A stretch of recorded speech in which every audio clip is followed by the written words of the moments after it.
Hello students, last class में हमने पढ़ा था ट्रायंगल रूल ऑफ एडिशन।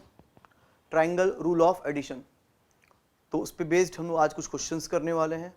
देखेंगे आज हम लोग कुछ क्वेश्चंस। स्टार्ट करते हैं। यहाँ देखो, अब इस क्वेश्चन को देखो।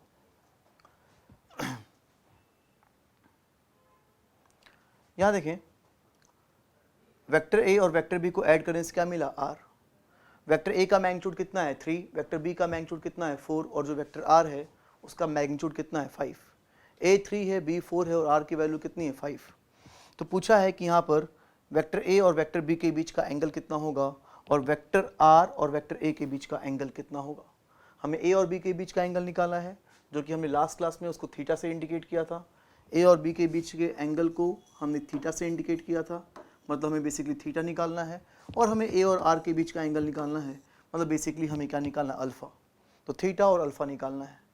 ठीक है, तो जल्दी से वीडियो को रोक के, वीडियो को पॉज करके थीटा निकालें, अल्फ़ा निकालें।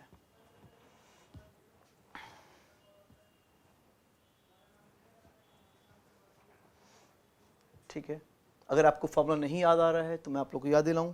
ये फॉर्मूला है हमारा, रिजल्टेंट का magnitude under root A square plus B square plus 2ab cos theta. यहाँ पे हमें ए पता है, बी पता है, आर पता है, तो इस फॉर्मूले से क्या निकाल सकते हैं? थीटा। और अल्फ़ा निकालने के लिए मैं आप लोग को फॉर्मूला याद दिलाऊं। अल्फ़ा का फॉर्मूला क्या था? tan alpha is equals to B sine theta. tan alpha is equals to B sine theta upon A plus B cos theta. तो ये दो फार्मूले हैं, इन दो फार्मूले की हेल्प से आप थीटा और अल्फ़ा निकाल सकते हो। जल्दी करो, निकालो, वीडियो को पॉज करो, निकालो। ठीक है, तो मैं ये मान के चल रहा हूँ कि आप लोगों ने वीडियो को रोक के इन क्वेश्चन को सॉल्व कर लिया होगा। तो अब मैं इन क्वेश्चन को सॉल्व करने जा रहा हूँ। ठीक है, ये रहा फार्मूला। ये देखें, वेक्टर आर का magnitude A square plus B square plus 2ab cos theta. Theta निकालना है, थीटा ए और बी के बीच का एंगल है। यहाँ पे देखो तुम, आर का मैग्नीट्यूड कितना है? 5। ए का मैग्नीट्यूड कितना रखा? 3। बी का मैग्नीट्यूड क्या रखा? 4। ए की जगह 3, ए की जगह 3, बी की जगह क्या रखा? 4। बाकी तो कैलकुलेशन है, चलो देख लो। इसको स्क्वायर किया, 25, 9, 16 और इन तीनों का मल्टीप्लिकेशन 24 कॉस थीटा। ये 25 और 25 cancel, 24 cos theta equals to कितना हो गया? 0। तो कॉस थीटा 0, थीटा कितना हो गया? 90। थीटा 90 हो गया। तो इस तरह से हमने थीटा की वैल्यू 90 निकाल ली। इस तरह से क्या गया? वेक्टर ए और वेक्टर बी के बीच का एंगल आ गया। तो पहले क्वेश्चन का ये आंसर आ गया। अब सेकंड क्वेश्चन की बात करते हैं, मतलब इस क्वेश्चन के सेकंड पार्ट की बात करते हैं, अल्फा निकालना। तो tan alpha equals to B sine theta upon A plus B cos theta. Theta अभी जस्ट निकाला। थीटा ए और बी के बीच का एंगल क्या रख दिया? 90। और जहाँ जहाँ बी था वहाँ क्या रख दिया? 4। और ए की जगह हमने क्या रख दिया? 3। साइन 90 कितना होगा? 1। कॉस 90 कितना होगा? 0। तो tan अल्फा की वैल्यू कितनी होगी? 4/3। और tan अल्फा 4/3 तो मैं बता चुका हूँ आप लोगों को कि tan 37 degree, sorry tan 53 degree. tan 53 degree कितना होता है? 4/3। तो अगर tan 53 डिग्री 4/3 होता है तो tan अल्फा कितना है? 4/3। तो अल्फा की वैल्यू इस तरह से, जो यहाँ पे अल्फा है उस अल्फा की वैल्यू क्या आ जाएगी? 53 डिग्री। और ये अल्फा कहलाएगा वेक्टर ए और वेक्टर आर के बीच का एंगल। तो इस तरह से हमने वेक्टर ए और वेक्टर आर के बीच का ये एंगल निकाल लिया। ठीक है, तो दोनों आंसर आ गया, थीटा भी आ गया और अल्फा भी आ गया। तो इस फार्मूले की हेल्प से हमने दोनों क्वेश्चन को सॉल्व किया, ये आंसर आ गया। ठीक है, अब इसी क्वेश्चन को सॉल्व करूंगा मैं सेकंड मेथड से। शायद आप में से कुछ लोगों ने सेकंड मेथड सॉल्व किया था। वो सेकंड मेथड क्या है? Triangle method. क्या होता है ट्रायंगल मेथड? तो हम लोग अब आते हैं सेकंड मेथड पे। ठीक है, इसको अगर लिखना हो आपको तो मैं फिर से वही बात कि वीडियो को रोक के आप इसको अपनी कॉपी पे उतार सकते हैं। ठीक है, हाँ, तो ट्रायंगल मेथड की बात करते हैं। ये मेथड 2, इस मेथड 2 को मैंने क्या नाम दिया है? Triangle method. हमने लास्ट क्लास में क्या देखा था कि अगर vector A plus vector B is equals to vector R है, अगर A plus B is equals to R है, इसका मतलब क्या होता है कि वेक्टर ए, वेक्टर बी और वेक्टर आर तीनों मिलकर क्या बनाएंगे? एक ट्रायंगल। तीनों मिलकर एक ट्रायंगल बना सकते हैं अगर A plus B equal to R है। बस अब हमें ये सोचना होगा कि वो ट्रायंगल देखने में कैसा होगा, इक्विलैटरल ट्रायंगल होगा कि आइसोसेलेस ट्रायंगल होगा कि राइट एंगल ट्रायंगल होगा, वो हमें समझना पड़ेगा कि जो ट्रायंगल है वो देखने में ट्रायंगल कैसा होगा, वो बेसिकली हमें देखना है। तो उसके लिए हमें देखना पड़ेगा कि ए का मैग्नीट्यूड कितना है, बी का मैग्नीट्यूड कितना है, आर का मैग्नीट्यूड कितना है। अभी हमने जस्ट देखा था कि ए का मैग्नीट्यूड कितना था? 3। ए का मैग्नीट्यूड कितना है? 3। बी का मैग्नीट्यूड कितना है? 4। आर का मैग्नीट्यूड कितना है? 5। एक ट्रायंगल में 3 साइड्स होती हैं, 3 साइड्स होती हैं। उन 3 साइड में से एक की लंबाई कितनी होगी? 3। ये तीनों वेक्टर मिलकर एक ट्रायंगल बनाएंगे। उस ट्रायंगल की 3 साइड्स होगी, एक साइड ए होगा, एक बी होगा और एक आर होगा। एक की लंबाई 3 होगी, एक की लेंथ 4 होगी और एक की लेंथ क्या होगी 5। इन तीनों को देख के बताओ। ये तो कंफर्म होता है कि R equal to A plus B है, तो कंफर्म है कि ए बी और आर तीनों मिलकर क्या बनाएंगे, एक ट्रायंगल। ट्रायंगल तो बनाएंगे, लेकिन बस मुझे बताओ कि क्या वो ट्रायंगल राइट एंगल ट्रायंगल होगा। ट्रायंगल तो बनेगा, लेकिन क्या वो ट्रायंगल राइट एंगल ट्रायंगल होगा। बिल्कुल बिल्कुल तुम सही सोच रहे हो कि ट्रायंगल कैसा होगा, राइट एंगल ट्रायंगल। तुमने कैसे सोचा होगा कि यहाँ पे देखो, याद रखना एक ट्रायंगल में 3 साइड्स होंगी, एक की लंबाई 3, एक की लंबाई 4 और एक की लंबाई 5। ये 2 छोटे वाले हैं और ये बड़ा वाला है। राइट एंगल ट्रायंगल कब बनता है, जब 2 के स्क्वायर का सम, 2 छोटे वालों के स्क्वायर का सम अगर बड़े वाले स्क्वायर के बराबर है, तो फिर जो ट्रायंगल होगा वो कैसा होगा, राइट एंगल ट्रायंगल। तो जल्दी से राइट एंगल ट्रायंगल बना के इन क्वेश्चन को सॉल्व करो। मैं फिर से बोल रहा हूँ, जब भी क्वेश्चन को सॉल्व करना होता है तो वीडियो को रोक के आप लोगों को सॉल्व करना होता है। तो जल्दी से राइट एंगल ट्रायंगल बनाओ और क्वेश्चन को ट्रायंगल बना के सॉल्व करो। इस क्वेश्चन को देखो कि ए और बी को एंगल निकालने की कोशिश करो कितना आएगा, और ए और आर के बीच का एंगल निकालने की कोशिश करो, ट्राई करो।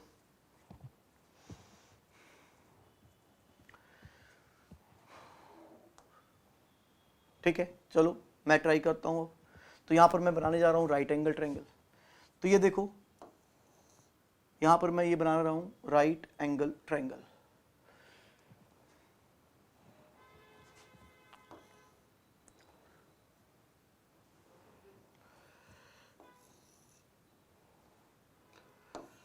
हाँ, तो ये मैंने बना दिया एक राइट एंगल ट्रायंगल। ठीक, अब इसमें तुम हेड मत दिखाना कि ये हेड होगा, ये हेड, ऐसा कुछ नहीं, हेड मत दिखाओ। पहले तुम ये दिखाओगे, पहले तुम राइट एंगल ट्रायंगल बनाओ, उसके बाद तुम दिखाओ कि यहाँ पे कौन सा वेक्टर ए होगा, कौन वेक्टर बी होगा और कौन वेक्टर आर होगा। तो यहाँ पर देखो, ये हाइपोटेन्यूज है, हाइपोटेन्यूज सबसे बड़ा होता है, तो जो सबसे बड़ा होगा वही हाइपोटेन्यूज होगा। और ए बी और आर, तुम देखो इन तीनों में सबसे बड़ा कौन है, आर। सबसे बड़ा आर है, रिजल्टेंट है, तो जो हाइपोटेन्यूज होगा वो क्या होगा, रिजल्टेंट। तो जो हाइपोटेन्यूज है वो ये रिजल्टेंट हो गया। तो ये क्या हो गया, हमारा वेक्टर आर। और अगर ये वेक्टर आर है तो मैंने क्या किया कि इसको मैंने क्या बोल दिया, वेक्टर ए, और इसको मैंने क्या बोल दिया, वेक्टर बी। अगर ये आर हो गया तो इन दोनों में से किसी एक को ए बोला और किसी एक को क्या बोल दिया, बी। तुम ये बताओ कि ए और बी जहाँ मिलेंगे वहाँ पे क्या होगा, दोनों का हेड होगा कि दोनों का टेल होगा। जल्दी बताओ, यहाँ पे क्या होगा, दोनों का हेड कि दोनों का टेल। बिल्कुल सही सोच रहे हो कि ना दोनों का हेड होगा ना दोनों का टेल होगा, एक का हेड होगा और दूसरे का क्या होगा, टेल। अगर यहाँ पे ए का हेड है तो बी का टेल होगा। तो मैंने चलो मान लेता हूँ कि यहाँ पे ए का हेड है, और अगर मैंने ए का हेड मान लिया तो कन्फर्म है कि यहाँ पे क्या होगा, बी का टेल। तो यहाँ पर देखो, हाँ, तो तुम यहाँ पर देखो कि यहाँ पे मैंने क्या बना दिया, ए का हेड, और अगर ये ए का हेड है यहाँ तो ये क्या होगा, बी का टेल। और अगर ये नीचे बी का टेल है तो ऊपर क्या होगा, बी का हेड। ये ऊपर बी का हेड हो गया। और हमें पता है कि रिजल्टेंट जो होता है, रिजल्टेंट वो कहाँ से कहाँ तक होगा, फर्स्ट के टेल से लेकर सेकंड के हेड तक, ये क्या होगा, हमारा रिजल्टेंट वेक्टर, वेक्टर आर। ये वेक्टर आर हो गया, ये ट्रायंगल बन गया। और ट्रायंगल बन गया, तुम्हें पता है ए की लेंथ कितनी है, 3, बी की लेंथ कितनी है, 4, ए की लेंथ कितनी है, 3, बी की लेंथ कितनी है, 4, और जो आर है उस आर की लेंथ जो है वो कितनी है, 5। यहाँ पर देखो हमारा आंसर आ गया। हमारे यहाँ पे एक आंसर तो ये आ ही गया कि ए और बी के बीच का एंगल जो है वो कितना होगा, 90। तो हमारा ये एंगल देखो अपने आप ये एंगल आ गया 90 आ गया, ए और बी के बीच का एंगल 90 आ गया। तो एक आंसर तो आ गया कि थीटा की वैल्यू क्या होगी, 90। थीटा क्या है, ए और बी के बीच का एंगल, तो ये एक आंसर ये आ गया। दूसरा हमें एंगल क्या निकालना था, अल्फा। अल्फा यहाँ पे क्या है, वेक्टर ए और वेक्टर आर के बीच का एंगल। तो यहाँ पे मैं क्या यूज करूँगा, टेन अल्फा। टेन क्या होता है, परपेंडिकुलर अपॉन बेस। तो मैंने यहाँ पे यूज किया tan alpha. Tan alpha is equals to, मैंने लगा दिया परपेंडिकुलर अपॉन बेस। परपेंडिकुलर यहाँ पे क्या रखा, 4, ये लेंथ क्या थी, 4, और बेस कितनी है, 3। तो टेन अल्फा कितना है, 4/3। तो अल्फा की वैल्यू कितनी आ गई, 53 डिग्री। 53 डिग्री। एक मिनट, तुम कहोगे कि इसी मेथड से तो ऊपर किया था, नहीं, मैंने यहाँ पे टेन अल्फा निकालने के लिए मैंने इस फार्मूले का यूज नहीं किया है। मैंने नीचे फर्स्ट मेथड में इस फार्मूले का यूज किया है, लेकिन सेकंड मेथड में मैंने इस फार्मूले का यूज नहीं किया। बिना फार्मूला यूज किए मैंने कौन सा क्या यूज किया है कि टेन अल्फा क्या होगा, परपेंडिकुलर अपॉन बेस 4/3। तो अल्फा की वैल्यू क्या हुई, 53 डिग्री।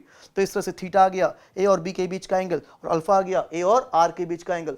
तुम देखो कितना सिंपल मेथड है। फर्स्ट मेथड फार्मूले वाला मेथड, सेकंड मेथड ट्रायंगल वाला मेथड। फर्स्ट मेथड बहुत लंबा था, हमने इतनी मेहनत की थी फर्स्ट मेथड में, हमने इतनी मेहनत की थी, इतनी मेहनत की तब जाके आंसर आया। और सेकंड मेथड तो इतना सिंपल मेथड है कि हो सकता है कि शायद आप इसको मन ही मन ओरली भी सॉल्व कर सकते हो। चलो ओरली नहीं कर पा, तुरंत तुम ड्रॉ करोगे, तुरंत तुम्हारा आंसर आएगा। तुम मन में ही सोच सकते हो कि अरे कि ट्रायंगल बनेगा, ट्रायंगल राइट एंगल बनेगा, राइट एंगल ट्रायंगल बनते ही तुम सोच सकते हो कि ए और बी के बीच का एंगल कितना होगा 90, और ए और आर के निकालने के लिए तुम tan अल्फा 4/3, तुरंत अल्फा की वैल्यू कितनी आ गई 53 डिग्री, तुरंत ये आंसर आ गया। समझ गए? तो तुम्हें कौन सा मेथड अच्छा लगा, मेथड 1 की मेथड 2? ऑब्वियसली मेरे ख्याल से तुम्हें मेथड 2 ही अच्छा लगा होगा। और आगे से हम लोग ट्राई करेंगे क्वेश्चन को मेथड 2 से सॉल्व करना। अगर हम मेथड 2 से सॉल्व नहीं कर पा रहे हैं, मतलब मेथड 2 का मतलब ट्रायंगल मेथड है, अगर हम लोग ट्रायंगल मेथड सॉल्व नहीं कर पा रहे हैं तो फिर मजबूरी में हम लोग मेथड 1 मतलब फार्मूले वाले मेथड को यूज करेंगे। अगर नहीं तो ज़्यादा अच्छा है कि हम लोग ट्रायंगल मेथड से ही क्वेश्चंस को सॉल्व करें, ट्रायंगल मेथड का यूज करके ही हम लोग क्वेश्चन को सॉल्व करें, ज़्यादा अच्छा है। तो अगला क्वेश्चन मैं दे रहा हूँ, अगला क्वेश्चन भी कुछ ऐसा ही क्वेश्चन, हल्का सा चेंज है, लेकिन मैं चाहूँगा कि आप उसको नेक्स्ट क्वेश्चन को मेथड 1 से सॉल्व ना करें, मैं चाहूँगा कि मेथड 2 से ही सॉल्व करें, ट्रायंगल मेथड सॉल्व करें। ठीक है, ट्रायंगल बना के क्वेश्चन को सॉल्व करने का ट्राई करेंगे आप लोग, ट्रायंगल से सॉल्व करना फिलहाल।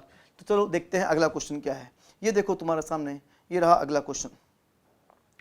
r equal to A plus B, A का मैग्नीट्यूड कितना है 3, बी का मैग्नीट्यूड कितना है 5 और r का मैग्नीट्यूड कितना है 4। क्या ये क्वेश्चन a 3 है, b 5 है, r 4 है? पूछा a और b के बीच का एंगल, मतलब हमें क्या निकालना है थीटा। और क्या पूछा a और r के बीच का एंगल, मतलब हमें क्या निकालना है अल्फा। तो हमें a और b के बीच का एंगल थीटा निकालना है, a और r के बीच का एंगल अल्फा निकालना है। और इसको मैं चाहता हूं कि ट्रायंगल से सॉल्व करें, ट्रायंगल मेथड से सॉल्व करें आप लोग इस क्वेश्चन को। ठीक है, चलो सॉल्व करो। ठीक है, तुम देखो क्या ये क्वेश्चन और पिछले क्वेश्चन में कोई चेंज है? बिल्कुल चेंज है। ध्यान से देखो, पिछले क्वेश्चन में b कितना था 4 और यहां पर b कितना है 5। पिछले में r क्या था 5 और यहां r कितना है 4। r कितना है 4। अच्छा तुम ये बताओ, अगर vector r equals to vector a plus vector b है, ठीक है, और a का मैग्नीट्यूड कितना है 3 और b का मैग्नीट्यूड कितना है 5, a 3 है और b 5 है, तो बताओ क्या r 4 पॉसिबल है? जल्दी बताओ क्या r 4 पॉसिबल है कि नहीं है?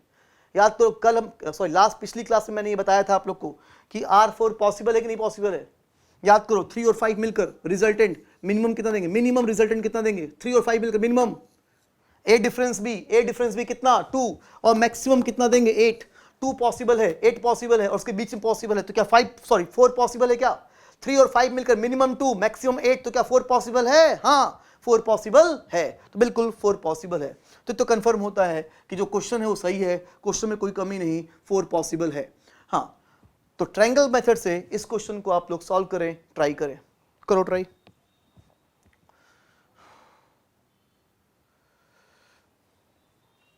ठीक है, तो आपने इस वीडियो को रोक के आपने इस क्वेश्चन को सॉल्व किया होगा। चलो मैं ट्राई करता हूं आप लोग को। ये रहा मेथड 2 ट्रायंगल मेथड। यहाँ पर a plus B is equal to क्या है r। a का मैग्नीट्यूड कितना है 3, b का मैग्नीट्यूड कितना है 5 और r का मैग्नीट्यूड कितना है 4। ठीक है, तो इतना तो कन्फर्म है। अगर इसको मैं ना देखूं, इसको बिना देखे ये तो कन्फर्म है कि तीनों मिलकर ट्रायंगल तो बनाएंगे। अब तुम इसको देख के बताओ कि यहाँ पर एक की लंबाई 3 है, एक की लंबाई 5 है और एक की लंबाई 4 है, क्या वो ट्रायंगल राइट एंगल ट्रायंगल होगा? ट्रायंगल तो बनेगा, लेकिन अभी तुम इसको देख के बताओ। देखो लिखा भी है ट्रायंगल तो बनेगा, लेकिन तुम इसको देख के बताओ क्या वो ट्रायंगल राइट एंगल ट्रायंगल होगा? जल्दी बताओ, क्या वो ट्रायंगल राइट एंगल ट्रायंगल होगा? बोलो। हाँ, तो शायद आप सोच रहे हो कि कुछ लोग सोच रहे हैं कि राइट एंगल ट्रायंगल नहीं होगा। तो देखो तुम यहाँ पे कुछ लोग एक गलती करते हैं, देखते हो गलती क्या है। यहाँ देखते हैं एक की लंबाई कितनी है 3, एक की लंबाई कितनी है 5 और एक की लंबाई कितनी है 4। एक की 3 है, एक की 5 और एक की 4 है, r 4 है, a 3 है और b 5 है। तो यहाँ पे देखो 2 के स्क्वायर का सम देखते हैं तीसरे के स्क्वायर के बराबर है कि नहीं। तो ये कितना है 16, ये कितना है 9 और ये कितना है 25। सम किया, ये 16 है और ये 34 है, ये इक्वल नहीं। तो आप लोग इसको देख के सोचते हो कि ट्रायंगल राइट एंगल नहीं बनेगा। इसको देख के लगता है आप लोग को कि ट्रायंगल राइट एंगल नहीं बनेगा। आप ये गलत सोच रहे हो, ये सोच ही गलत रहे हो। जो आप ये कर रहे हो ये गलत कर रहे हो। क्यों गलत कर रहे हो? क्योंकि अगर राइट एंगल ट्रायंगल चेक करना है कि ट्रायंगल राइट एंगल होगा कि नहीं, तो आपको देखना होता है कि छोटे वाले कौन से हैं और सबसे बड़ा वाला कौन सा है, फिर आप इस चीज़ को कंसीडर करोगे। जैसे कि यहाँ पर देखो, यहाँ पे तुम देखो ये तीनों मिलकर ट्रायंगल बनाएंगे, उस ट्रायंगल में 3 साइड्स होगी, एक की लेंथ 3 होगी, एक की लेंथ 4 होगी, एक की लेंथ 5 होगी। थोड़ी देर के लिए भूल जाओ, थोड़ी देर के लिए भूल जाओ कि किसकी लेंथ 3 है, किसकी लेंथ 4 है, किसकी लेंथ 5 है। किसी की 3 है, किसी की 4 है और किसी की 5। तो इन तीनों में से किसी की लेंथ कितनी है 3, किसी की लेंथ कितनी है 4 और किसी की लेंथ कितनी है 5। क्या ये दो छोटे वाले हैं और ये बड़ा वाला है, क्या छोटे वालों के स्क्वायर का सम क्या बड़े वाले के स्क्वायर के बराबर है? हाँ है बराबर। तो कंफर्म होता है कि ट्रायंगल कैसा होगा, राइट एंगल ट्रायंगल। बिल्कुल ये राइट एंगल ट्रायंगल होगा। तो मैं आप लोग को एक और मौका देता हूं, आप लोग एक राइट एंगल ट्रायंगल बना के, मैं आप लोग को एक और मौका देता हूं कि आप लोग राइट एंगल ट्रायंगल बना के इस क्वेश्चन को सॉल्व करने की कोशिश करो। ठीक है, तो ये देखो मैंने राइट एंगल ट्रायंगल बना दिया। अब इतना काम तो मैंने कर दिया, आपको क्या करना है कि इसमें दिखाना है कौन सा वेक्टर ए होगा, कौन वेक्टर बी होगा और कौन वेक्टर आर होगा। पहले ए दिखाओ, बी दिखाओ, आर दिखाओ, फिर ए का हेड दिखाओ, बी का हेड दिखाओ, आर का हेड दिखाओ, फिर अपने आप ये क्वेश्चन सॉल्व हो जाएगा। ट्राई करो।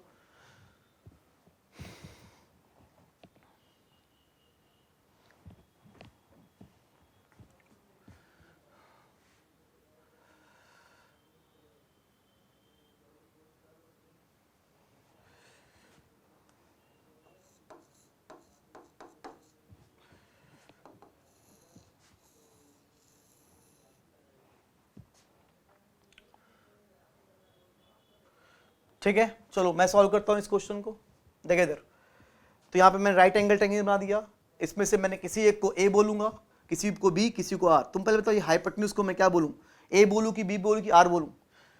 ठीक है, कुछ लोग पता नहीं क्यों हाइपोटेन्यूज को आर बोलते हैं, बिल्कुल गलत है।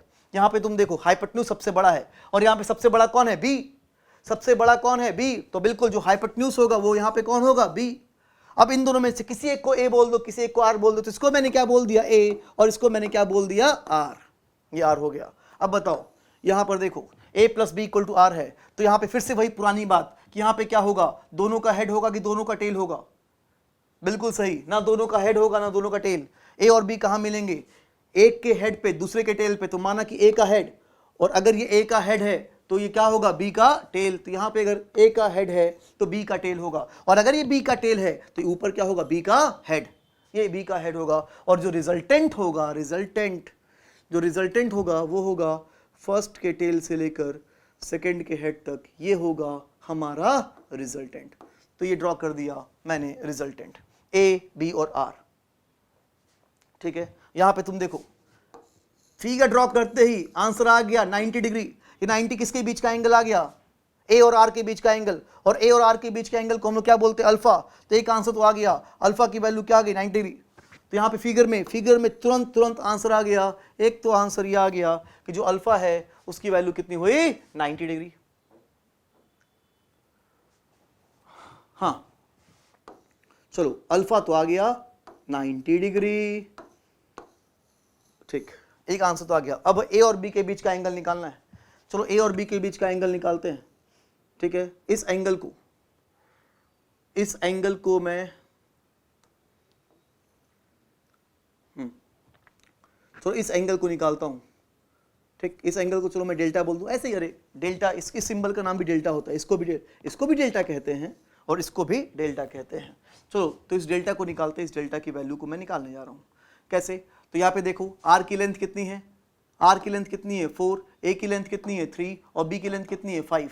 tan डेल्टा कितना होगा, tan delta perpendicular upon base, तो tan डेल्टा की वैल्यू क्या होगी 4/3, और tan डेल्टा 4/3, तो डेल्टा की वैल्यू कितनी हो गई 53 डिग्री। तो यहां से डेल्टा क्या आ गया 53 डिग्री, और डेल्टा 53 डिग्री आ गया। तो ए और बी के बीच का एंगल, ए और बी के बीच का एंगल कितना आ गया 53 डिग्री। ये आ गया ए और बी के बीच का एंगल, ये आ गया आंसर। सही है, सही कर रहा हूं, कोई दिक्कत इसमें, समझ में आ रहा है? अल्फा आ गया, डेल्टा आ गया, ए और बी के बीच का एंगल 53, सब कुछ सही है, कुछ गलती नहीं। अरे बेवकूफों, गलत कर रहा हूं। अगर तुमको लगता है कि मैंने कुछ गलती नहीं की तो कुछ ना कुछ गलती किया हूं। अगर तुमने ये आंसर दिया है, अगर तुमने सोचा था कि हाँ, मेरा ये निकालने के बाद तुमने सोचा था कि ए और बी के बीच का एंगल 53 डिग्री है, तो बिल्कुल गलत सोचा तुमने। यहां पर ए और बी के बीच का एंगल 53 डिग्री नहीं है, ये सही है। डेल्टा गलत नहीं है, ये मैंने सही किया, डेल्टा तो 53 डिग्री होगा, डेल्टा 53 डिग्री होगा, लेकिन ए और बी के बीच का एंगल 53 डिग्री बिल्कुल नहीं होगा। क्यों नहीं होगा? याद करो, पिछली क्लास में मैंने क्या बताया था, एंगल निकालना सिखाया था आप लोग को। याद करो, क्रॉस वाली बात, हेड से हेड जाते हैं वही कहलाता है दोनों वेक्टर के बीच का एंगल। हमें क्रॉस वाली बात सोचनी होगी, ये कौन है वेक्टर ए और ये कौन है वेक्टर बी। इस ए के हेड को आगे, याद करो, ए के हेड को आगे बढ़ाओगे, बी के टेल को पीछे बढ़ाओगे, फिर तुम हेड से हेड जाओगे। याद करो, ए के हेड को आगे ले जाओ, बी के टेल को पीछे ले जाओ, हेड से हेड जाओगे, वही कहलाएगा वेक्टर ए और वेक्टर बी के बीच का एंगल। तो यहां पर वेक्टर ए और वेक्टर बी के बीच का एंगल डेल्टा नहीं, कितना है, थीटा। ए और बी के बीच का एंगल डेल्टा नहीं, कितना है, थीटा। और थीटा तुम देख लो कि थीटा कितना है, 180 माइनस डेल्टा। एकदम क्लियर दिख रहा कि जो थीटा है वो 180 माइनस डेल्टा है। तो theta is equals to 180 minus delta. Delta कितना है, 53 डिग्री। डेल्टा 53 डिग्री, तो थीटा कितना आ गया, 127 डिग्री। ये कहलाएगा हमारा ए और बी के बीच का एंगल। ये आ गया हमारा ए और बी के बीच का एंगल। समझ गए? तो जितने लोगों ने भी एंगल ए और बी के बीच का एंगल 53 डिग्री सोचा था, ये गलत नहीं है, ये सही है, लेकिन ए और बी के बीच का एंगल 127 की बजाय जितने लोगों ने 53 डिग्री सोचा था उन्होंने गलती की थी। मार खाने वाला तुमने काम किया है, क्योंकि मैं पहले भी समझा चुका हूं। ठीक है, तो जितने लोग भी ये वीडियो देख रहे हो, जितने लोगों ने भी ए और बी के बीच का एंगल 53 डिग्री सोचा था, वो अगर तुम जहां भी वीडियो देख रहे हो, अगर तुम्हारे अगल बगल कोई भी हो, तुम्हारे मदर हो, फादर हो, छोटा भाई हो, बड़ा भाई हो, तुम उनसे जाके बोलो कि खींच के तुमको एक थप्पड़ मारे। भाई मैं तो तुमको मार नहीं पा रहा हूं, तो तुम बोलो कि खींच के तुमको एक थप्पड़ मारे हैं कि अगर तुमने ए और बी के बीच का एंगल 53 डिग्री को बोला था, तो कि तुम अगर मेरे सामने होते तो मैं तुमको शायद मारता, धीरे ही मारता लेकिन मारता। तो वो काम मेरे लिए, मेरे बिहाफ पे तुम वो काम करो, जाके तुम किसी से मार खा के आओ। ठीक है, तो ये क्लियर हो गया कि थीटा कितना है। हाँ हाँ, वीडियो रोक के मार के खाओ, ठीक है, वीडियो रोक लो। तो थीटा कितना होगा, 127 डिग्री। ये हो गया हमारा। अच्छा मेथड, कितना सिंपल मेथड, तुरंत तुरंत हमारा अल्फा आ गया। अल्फा तो आने में कुछ टाइम नहीं लगा, तुरंत अल्फा आ गया। अल्फा क्या है हमारा, ए और आर के बीच का एंगल, अल्फा आ गया और थीटा आ गया ए और बी के बीच का एंगल, फटाफट ट्रायंगल मेथड से। ये मेथड 2 है। मेथड 1 भी, मेथड 1 क्या था, फार्मूले वाला मेथड। ये मेथड 1 था, √a² + b² + 2ab cos theta, ये मेथड 1 था। और ये मेथड 2 है। मेथड 1 लंबा मेथड है, मेथड 1 से आपको नहीं करना, करना किससे है, मेथड 2 से।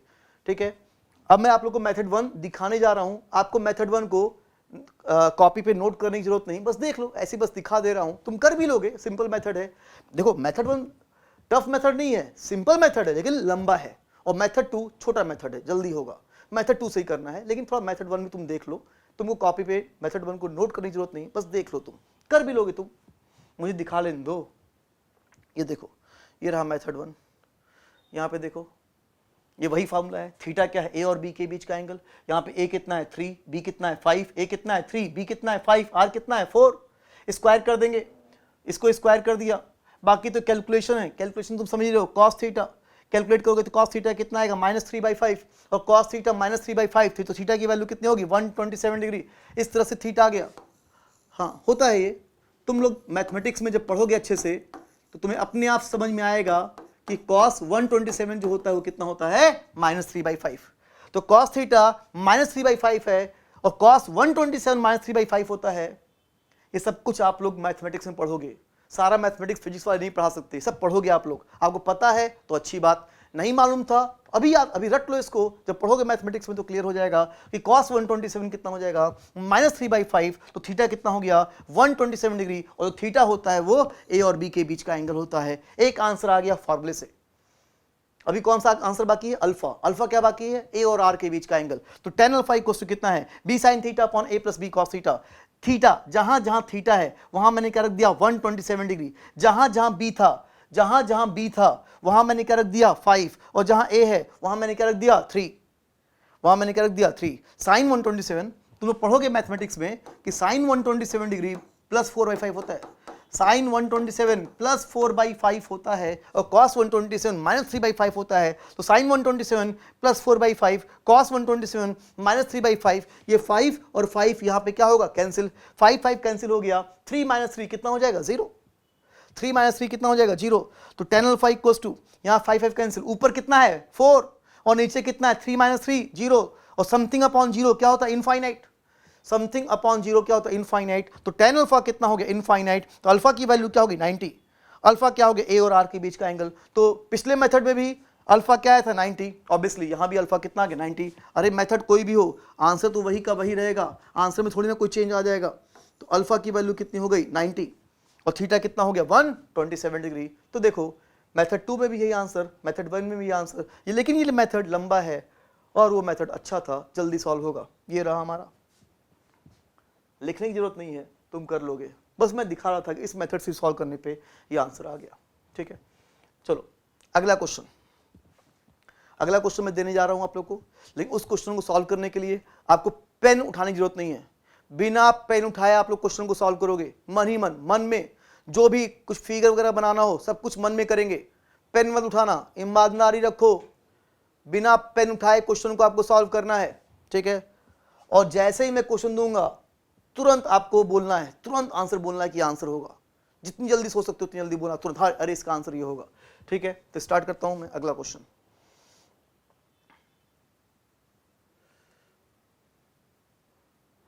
थोड़ा ये ऑर्डर ठीक से नहीं लिखा है लेकिन कोई बात नहीं, एक्चुअली ए ऊपर होना चाहिए था। क्या फर्क पड़ता है, यहाँ पे हमें ए और बी, देखो क्वेश्चन क्या है, ए और बी को ऐड करने से क्या मिलेगा आर। हाँ, तो ए का मैग्नीट्यूड यहाँ पे क्या, ए का मैग्नीट्यूड क्या दिया हुआ ए। अभी मैंने क्वेश्चन कंप्लीट नहीं किया, क्वेश्चन कंप्लीट करने दो तब तुम तुरंत आंसर देना। ए का मैग्नीट्यूड कितना ए, बी का मैग्नीट्यूड भी ए है, ए का तो मैग्नीट्यूड ए था ही, बी का मैग्नीट्यूड भी कितना है ए, और आर का भी मैग्नीट्यूड कितना है ए, तीनों का मैग्नीट्यूड क्या है सेम ए ए ए ए। जल्दी सोचो बताओ ए और बी के बीच का एंगल कितना होगा, पूछा है ए और बी के बीच का एंगल, जल्दी निकालो ए और बी के बीच का एंगल, जल्दी करो। पेन नहीं उठाना, पेन नहीं उठाना है, सोच के मन ही मन सोच के सॉल्व करो, बताओ क्या होगा ए और बी के बीच का एंगल। चलो मैं थोड़ा हिंट देता हूं, इतना तो कंफर्म है कि अगर a plus B is equal to R है तो ये तो कंफर्म है कि ट्राइंगल बनेगा, ट्राइंगल बनेगा। मैं नहीं कह रहा राइट एंगल नहीं, ट्राइंगल बनेगा कह रहा हूं। अब आपको सोचना है कि वो ट्राइंगल राइट एंगल ट्राइंगल होगा कि इक्विलैटरल होगा कि आइसोसेलेस होगा। क्या कहते तुम, क्या होगा वो, तीनों की लेंथ क्या है सेम, तीनों मिलकर एक ट्राइंगल बनाएंगे। एक ट्राइंगल में 3 साइड्स होती है, एक की लेंथ कितनी है a, एक की लेंथ कितनी है a, दूसरे की लेंथ कितनी है a, और तीसरे की लेंथ भी कितनी a। एक ट्राइंगल के तीनों साइड्स की लेंथ क्या है सेम, तो ट्राइंगल कैसा होगा तुम सोच सकते हो, सोच लिए, जल्दी बताओ एंगल कितना होगा, ए और बी के बीच का एंगल कितना होगा, बोलो, देखते हैं तुम जो सोच रहे हो सही है कि गलत है वो सोचते हैं। तो तीनों मिलकर ट्राइंगल बनाएंगे, तीनों की लेंथ क्या है सेम, तो कंफर्म होता है कि जो ट्राइंगल होगा वो कैसा होगा इक्विलैटरल ट्राइंगल। तीनों की लेंथ सेम है तो ट्राइंगल कैसा होगा इक्विलैटरल ट्राइंगल, तो ये बन गया इक्विलैटरल ट्राइंगल। अब हम तीनों की लेंथ बराबर है तो किसमें से किसी एक को भी मैं क्या बोल दूंगा a, किसी एक को क्या बोल दूंगा b, और किसी एक को क्या बोल दूंगा r। तो मैंने एक इसको a कह दिया, इसको b कह दिया और इसको मैंने r कह दिया। ठीक है, तो आपने a और b के बीच का एंगल क्या सोचा, क्या सोचा कि सारे एंगल कितने होते हैं 60 60 60, तो a और b के बीच का एंगल कितना हो गया 60 डिग्री। फिर अगर तुमने 60 डिग्री बोला है, तुमने फिर से मार खाने का काम किया है, फिर तुमने वही गलती की जो पिछली बार तुमने गलती की थी पिछले क्वेश्चन में। अगर तुमने 60 बोला है तो 60 नहीं होगा, नहीं होगा 60। अगर 60 बोला है तो फिर जाके मार खा के आओ, और इस बार जाते ही से मार खा के आना, और तुम्हारे अगल बगल कोई और नहीं है तो अपने आप को मार लो तुम, और ढंग से मारना। यहां देखो, पहले देखो ए और बी कहां मिलेंगे, एक के हेड पे और दूसरे के टेल पे। तो यहां पे मैंने क्या कर दिया, ए का हेड तो ये बी का टेल हुआ, यहां पे ए का हेड तो बी का क्या हुआ टेल, और अगर नीचे बी का टेल है तो ऊपर क्या होगा बी का हेड, और रिजल्टेंट कहां से कहां तक होगा, फर्स्ट के टेल से लेकर सेकंड के हेड तक। तो ये ड्रॉ कर दिया मैंने रिजल्टेंट, ये रिजल्टेंट मैंने ड्रॉ कर दिया फर्स्ट के टेल से लेकर सेकंड के हेड तक, ये हो गया रिजल्टेंट। और ये बात बिल्कुल सही है कि ये एंगल, ये सारे एंगल 60 हैं तो ये एंगल भी कितना होगा 60, ये 60 होगा ये एंगल। लेकिन ये 60 ए और बी के बीच का एंगल नहीं, ए और बी के बीच का एंगल निकालने के लिए क्या करूंगा, ए के हेड को क्या ले जाऊंगा आगे, बी के टेल को पीछे, वही क्रॉस वाली बात। तो यहां पर ए और बी के बीच का एंगल जो है वो कितना है, ये है ए और बी के बीच का एंगल थीटा, और थीटा कितना होगा 180 माइनस 60, और 180 माइनस 60 थीटा की वैल्यू कितनी हुई 120 डिग्री। तो यहां पर ए और बी के बीच का एंगल 60 नहीं, कितना आया 120 डिग्री। समझ में आया? अच्छा क्वेश्चन था। तो इस तरह से हमने ए और बी के बीच का एंगल निकाल लिया। क्लियर है? बहुत अच्छे, ठीक है। हाँ, अगर ए और आर के बीच का एंगल पूछता तो वो कितना होता 60। ए और आर के बीच का एंगल 60 है, लेकिन ए और बी के बीच का एंगल जो है वो कितना है 120 डिग्री। ठीक है, ठीक। आगे बढ़ते हैं नए क्वेश्चन पे। लाइन से हम लोग कई सारे क्वेश्चंस कर रहे हैं, एक और क्वेश्चन करते हैं। उस क्वेश्चन को भी आप लोग ट्राई करेंगे ट्रायंगल बना के सॉल्व करने का। ठीक है, देखते हैं अगला क्वेश्चन क्या है। अच्छा, एक मिनट। अभी हमने जो इस क्वेश्चन को सॉल्व किया, किससे सॉल्व किया, मेथड 2 सॉल्व किया। मेथड 2 था, कौन सा मेथड था, ट्रायंगल मेथड। अब इसी क्वेश्चन को मैं दोबारा सॉल्व करूंगा बाय यूजिंग मेथड 1। कौन सा मेथड, फार्मूले वाला मेथड। तुम भी कर लोगे उसको, लेकिन बस मुझे दिखाने दो, तुम कर लोगे, सिंपल सा है। और चाहो तो अगर तुम्हारा मन कर रहा है तो वीडियो को रोक के, वीडियो को पॉज करके, मैं चाहूंगा कि मेथड 1 से भी आप लोग उस क्वेश्चन को, इसी क्वेश्चन को सॉल्व करो, देखो कि थीटा 120 आ रहा है कि नहीं। तो मेथड 1 से भी ट्राई कर लो वीडियो को रोक के। ठीक है, मैं कराने जा रहा हूं मेथड 1 से। इसी क्वेश्चन को मेथड 1 से देखो। यहां पे तुम देख सकते हो कि यहां देखो A square plus B square plus 2ab cos theta. यहां ए की वैल्यू कितनी, ए, बी भी कितना है, ए कितना है, ए, बी भी कितना ए, और आर की वैल्यू भी कितनी ए। इसको स्क्वायर करेंगे तो क्या होगा, A square 2a square cos theta. ये वाला ए स्क्वायर, यहां से ये ए स्क्वायर और ये स्क्वायर क्या होगा, कैंसिल। तो यहां क्या बचेगा 2a स्क्वायर cos थीटा। इस ए स्क्वायर को एक तरफ ले जाओ तो यहां पे क्या आ जाएगा माइनस ए स्क्वायर, यहां पे क्या हो जाएगा माइनस ए स्क्वायर। तो यहां पर देखो 2a square cos theta is equal to minus A square, तो cos theta is equal to कितना हो जाएगा -1/2। और याद रखना cos 120 डिग्री इसकी वैल्यू जो होती है वो कितनी होती है -1/2। तो इस तरह से तुम देख सकते हो कि थीटा की वैल्यू कितनी आ गई 120 डिग्री। cos 120 -1/2, तो थीटा की वैल्यू आ गई 120 डिग्री। ए और बी के बीच का एंगल आ गया। क्लियर हो गया, सिंपल हो जाएगा, थीटा आ गया। ठीक है, सिंपल सा कैलकुलेशन है ये। चलो इस क्वेश्चन को सॉल्व करो। क्वेश्चन क्या है मैं एक बार बोल दे रहा हूँ, एक बार मैं कह दे रहा हूँ बोल दे रहा हूँ कि क्वेश्चन क्या है। यहाँ पे आप देखो कि vector R is equals to vector A plus vector B है। Resultant of two forces acting at an angle 127 degree. मतलब ए और बी के बीच का एंगल कितना है 127 degree is 12 Newton. The resultant of two forces acting at an angle this is 12 Newton. मतलब इस resultant का जो मैग्नीट्यूड हुआ वो कितना हुआ 12।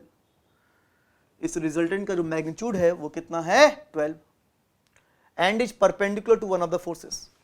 मतलब जो रिजल्टेंट है वो इन दोनों में से किसी एक फोर्स के परपेंडिकुलर है, किसी एक फोर्स के। चलो माना कि ए के परपेंडिकुलर है, तो जो रिजल्टेंट है वो ए के परपेंडिकुलर है। रिजल्टेंट इन दोनों में से किसी एक फोर्स के परपेंडिकुलर है, तो चलो लेट्स से किसके परपेंडिकुलर हुआ, ए के। तो रिजल्टेंट जो है वो ए के परपेंडिकुलर है। Find the magnitude of both forces. तो पूछा है कि वेक्टर ए का मैग्नीट्यूड कितना होगा, पूछा है कि वेक्टर बी का मैग्नीट्यूड कितना होगा। तो ए और बी के बीच का एंगल दिया है, आर का मैग्नीट्यूड दिया है, आर ए के परपेंडिकुलर है, पूछा ए का मैग्नीट्यूड बी का मैग्नीट्यूड निकालो।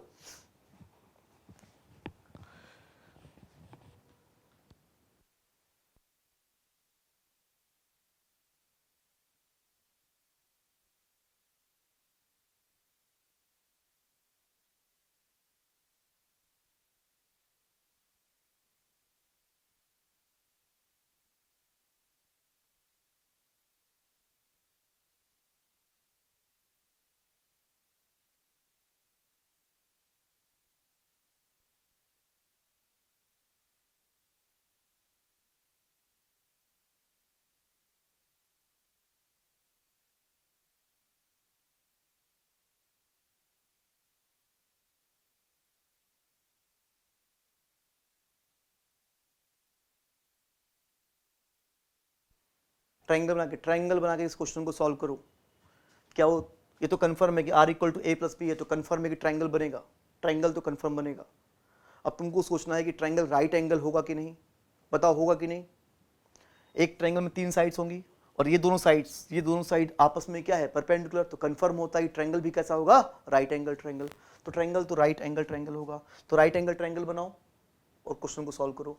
ठीक है, सॉल्व करो।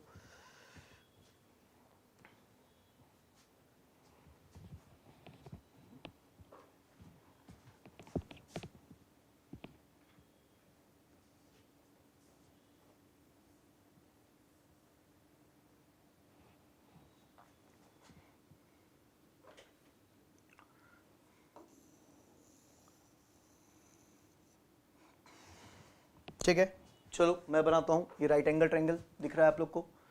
तो इसमें से ये तो कंफर्म है कि यहाँ पे दिया हुआ है क्वेश्चन में कि R और A परपेंडिकुलर हैं, तो ये तो क्लियर है कि ये दोनों R और A नहीं हो सकते, तो ये दोनों परपेंडिकुलर नहीं, ये दोनों R और A नहीं हो सकते, ये दोनों R और A नहीं हो सकते, ये दोनों R और A नहीं हो सकते। तो जो परपेंडिकुलर हैं वही क्या होंगे, R और A। ये दोनों आपस में क्या है, परपेंडिकुलर। तो इन दोनों में से कोई एक क्या होगा, A, और कोई एक A होगा और दूसरा क्या होगा, R। तो इसको मैंने R कह दिया कि A है और ये R है, तो मजबूरी है भाई, ये क्या हो गया, B। इसको मैंने क्या बोल दिया, B। हाँ, इनमें से आपकी मर्जी, आप इसको A कहो, इसको R कहो, या इसको A कहो, उसको R कहो, उससे आंसर में कोई फर्क नहीं पड़ेगा, A R। फिर से वही पुरानी बात, A और B कहाँ मिलेंगे, A के हेड पे और B के टेल पे। तो ये क्या हो गया, A का हेड और B का टेल। यहाँ A का हेड हो गया और B का टेल, और ये B का टेल है तो ऊपर क्या होगा, B का हेड। और जो रिजल्टेंट होगा वो कहाँ से कहाँ तक होगा, फर्स्ट के टेल से लेकर सेकंड के हेड तक। यहाँ पर ये क्या आ गया, रिजल्टेंट आ गया, ये हमारा रिजल्टेंट आ गया R। ठीक है, इस R का मैग्नीट्यूड कितना है, 12, मतलब कि लेंथ कितनी है, 12, ये हो गया। और यहाँ पर दिया हुआ है कि इस A और B के बीच का एंगल, A और B के बीच का एंगल थीटा है, और इस थीटा की वैल्यू कितनी है, 127 डिग्री। और अगर ये 127 डिग्री है तो ऑब्वियसली ये एंगल कितना हो जाएगा, 53 डिग्री। कितना हो जाएगा, 53 डिग्री। ठीक है, अब तो हम लोग निकाल सकते हैं A का मैग्नीट्यूड, B का मैग्नीट्यूड। चलो निकालता हूँ। यहाँ वेक्टर A है, इसका मैग्नीट्यूड मैंने A बोला, वेक्टर B के मैग्नीट्यूड को मैंने B बोल दिया। अब ये 12 पता है, एंगल पता है, अब तो A और B निकल जाएगा। निकालते हैं। अच्छा, किसी भी पॉइंट ऑफ टाइम पे तुमको लगता है, पहले तो मैंने क्वेश्चन दिया, वीडियो को रोक के क्वेश्चन सॉल्व करना है, नहीं कर पाए, आप नहीं कर पाए, फिर मैंने सॉल्व करना स्टार्ट किया। मान लो कि मैंने इतना बता दिया, अब आपको मन कर रहा है कि इसके बाद मैं अपने मन सॉल्व करूँ। तुमको लग रहा है कि मान लो कि इसके बाद तुम खुद से सॉल्व करना चाहते हो, तो तुम फिर से वीडियो को रोक के फिर तुम ट्राई कर लो। ठीक है, मान लो कुछ स्टेप करने के बाद तुम्हारा मन कर रहा है तो कोई बात नहीं, तुम वीडियो को रोक के तुम किसी भी स्टेप पे सॉल्व कर सकते हो। बात इस क्वेश्चन की नहीं है, किसी भी क्वेश्चन में। हाँ, तो बात करूँ मैं tan 53 डिग्री की, तो यहाँ पर देखो tan 53 डिग्री, tan 53 कितना होगा, परपेंडिकुलर अपॉन बेस। परपेंडिकुलर कितना है, 12, बेस कितना A। tan 53 डिग्री कितना हो जाएगा यहाँ पे, 4/3, 4 और 12 कैंसिल, यहाँ कितना हो जाएगा 3, और 3 इंटू 3 कितना हो जाएगा 9, 3 इंटू 3 9 हो जाएगा। तो इस तरह से A का मैग्नीट्यूड जो आया वो कितना आ गया, 9। A का मैग्नीट्यूड 9 आ गया। तो यहाँ पर देखो निकल जाएगा, कैंसिल हुआ, तो A की वैल्यू जो आई वो कितनी आ गई, 9। A 9 आ गया। अब मैं क्या करूँ, अच्छा ये 9 आ गया, ये 12 आ गया, तो पाइथागोरस थ्योरम यूज करके आप इसकी लेंथ निकाल सकते हो। एक तरीका ये, और एक और तरीका ये है कि sin 53 degree is equals to perpendicular upon hypotenuse. Perpendicular कितना है 12, और हाइपोटेन्यूज, परपेंडिकुलर 12 है और हाइपोटेन्यूज कितना है b, 12 अपॉन b। और sin 53 डिग्री वैल्यू कितनी होती है, 4/5, 4/5, 4 और 12 कैंसिल, कितना 3, और 5 इंटू 3 कितना 15, तो b की वैल्यू क्या हो जाएगी 15। तो इस तरह से आंसर आ गया, a कितना आ गया 9, और b की वैल्यू जो आई वो कितनी आ गई 15। a 9 और b 15 आ गया, हो जाएगा ना, इस तरह से आ गया 9 एंड 15। क्लियर है, ठीक है, ये हो गया, कंप्लीट हो गया क्वेश्चन। अगर आपका ये आंसर आ गया तो अच्छी बात है, गुड। अगर आपने अपने मन से इस क्वेश्चन को सॉल्व कर लिया था। अच्छा, ऐसे ही बताओ, यहाँ पर इस क्वेश्चन में A और B का जो रिजल्टेंट है उसका मैग्नीट्यूड कितना आया, ए और बी का जो रिजल्टेंट है उसका मैग्नीट्यूड कितना दिया है, इनफैक्ट दिया है कितना 12। ए और बी का जो रिजल्टेंट है उसका मैग्नीट्यूड कितना है 12, ए का मैग्नीट्यूड कितना है 9 और बी का मैग्नीट्यूड कितना है 15। अगर इस क्वेश्चन में पूछूं कि इन दो वेक्टर के मैग्नीट्यूड का सम कितना है तो तुम क्या बोलोगे? क्या कहा मैंने? दोनों वेक्टर के मैग्नीट्यूड का सम क्या है अगर मैंने पूछा तो तुम बताओ क्या बोलोगे तुम? इन दोनों के मैग्नीट्यूड का सम कितना? इन दोनों के मैग्नीट्यूड का सम क्या बोलोगे? 12 बोलोगे कि 24 बोलोगे? 12 या 24? बिल्कुल सही 24। जब मैं कह रहा हूं कि इनके मैग्नीट्यूड का सम मतलब सम ऑफ मैग्नीट्यूड मतलब मैग्नीट्यूड का सम, एक ही बात है। तो सम ऑफ मैग्नीट्यूड का मतलब क्या होता है कि पहले मैग्नीट्यूड निकाला फिर सम किया, कि पहले सम किया फिर मैग्नीट्यूड निकाला? बोलो, सम ऑफ मैग्नीट्यूड का मतलब क्या होगा? बिल्कुल, पहले मैग्नीट्यूड निकाला और फिर क्या किया? सम। तो यहां पर अगर मैं कहूं कि सम ऑफ मैग्नीट्यूड, मैं इसको थोड़ी देर हटा रहा हूं, ठीक है? ऐसे अभी जो मैं बोल रहा हूं उसको इस क्वेश्चन से क्वेश्चन हमारा कंप्लीट हो गया। अभी जो मैं कह रहा हूं उसको इन क्वेश्चन से कोई लेना देना नहीं है, बस ऐसे ही। हाँ, अगर मैं पूछता हूं कि यहां पर सम ऑफ मैग्नीट्यूड कितना है, सम ऑफ मैग्नीट्यूड, इसका मतलब पहले मैग्नीट्यूड निकाला और फिर क्या किया? सम। तो कितना हुआ है? 24। समझ रहे? अच्छा, सम ऑफ मैग्नीट्यूड ये हो गया 9 + 15 24। क्यों बता रहा हूं इस सब में? क्योंकि अगले क्वेश्चन में इसी का यूज होने वाला है। तो स्टार्ट करते हैं अगला क्वेश्चन। पिछला क्वेश्चन ये तो हो ही गया, अब मैं बात कर रहा हूं अगले क्वेश्चन की। ये रहा हमारा next question.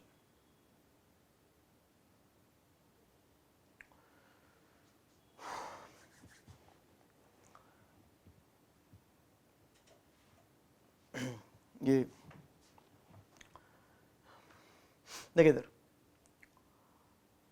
The sum of magnitude of two forces, माना कि एक फोर्स कौन सा है? ए, दूसरा फोर्स कौन सा है? B. The sum of magnitude of two forces, मतलब दोनों वेक्टर के मैग्नीट्यूड का सम, दोनों वेक्टर के मैग्नीट्यूड का सम कितना है? 16। दोनों वेक्टर के मैग्नीट्यूड का सम कितना है? 16। फिर ए और बी को जोड़ दिया, क्या मिला? आर। और जो आर है वो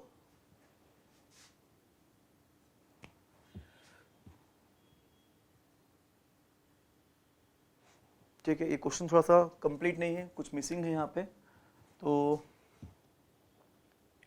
क्वेश्चन मैं बना देता हूँ, एक मिनट रुको। 10-6, हाँ। तो यहाँ and magnitude of their resultant is 8, यहाँ पे 8 हो, 8 ये मिसिंग है, कोई बात नहीं, मैं बता दे रहा हूँ, अभी तो मैं क्वेश्चन ही कंप्लीट कर रहा हूँ। हाँ, तो the sum of magnitude of two forces acting at a point is 16, दोनों के मैग्नीट्यूड का सम जो है वो कितना है? 16। And magnitude of their resultant is 8, दोनों के रिजल्टेंट का, दोनों वेक्टर के रिजल्टेंट का मैग्नीट्यूड कितना है? 8, ये 8 है। If the resultant is at 90 degree with the forces of smaller magnitude, भाई इन दोनों में से किसी एक का मैग्नीट्यूड ज्यादा होगा, किसी एक का मैग्नीट्यूड कम होगा। माना कि इन दोनों में से एक का मैग्नीट्यूड क्या है? कम, तो जो रिजल्टेंट है वो ए के परपेंडिकुलर है, जो रिजल्टेंट है वो छोटे वाले के परपेंडिकुलर। माना कि छोटा वाला कौन सा? ए, तो रिजल्टेंट क्या होगा? ए के परपेंडिकुलर। तो पूछा है कि ए का मैग्नीट्यूड कितना होगा और बी का मैग्नीट्यूड कितना होगा। आपको ए का मैग्नीट्यूड और बी का मैग्नीट्यूड निकालना है, निकालो। ठीक है, दोनों वेक्टर के मैग्नीट्यूड का सम कितना है? 16। एक इंफॉर्मेशन ये है, रिजल्टेंट का मैग्नीट्यूड कितना है? 8। एक इंफॉर्मेशन ये है, दूसरा ये है कि रिजल्टेंट ए के क्या है? परपेंडिकुलर। इन तीन इंफॉर्मेशन का यूज करके ए का मैग्नीट्यूड निकालो, बी का मैग्नीट्यूड निकालो। तुम्हें इतना पता है, वही पुरानी बात कि तीनों मिलकर क्या बनाएंगे? ट्राइंगल। ट्राइंगल तो बनाएंगे ही, और वो ट्राइंगल कैसा होगा? वो ट्राइंगल कैसा होगा? Right angle triangle. जल्दी सॉल्व करो, बनाओ राइट एंगल ट्राइंगल, सॉल्व करो इस क्वेश्चन को।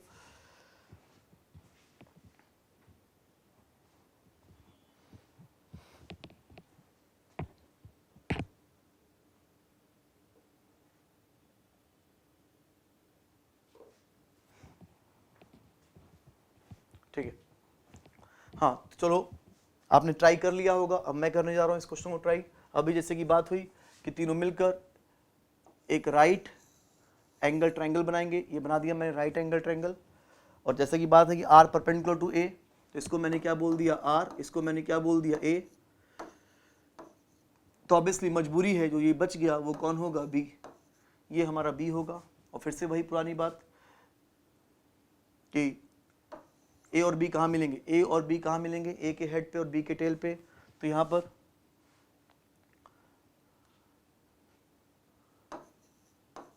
ए का हेड होगा तो बी का क्या होगा, टेल, और अगर बी का टेल है तो ऊपर क्या होगा, बी का हेड।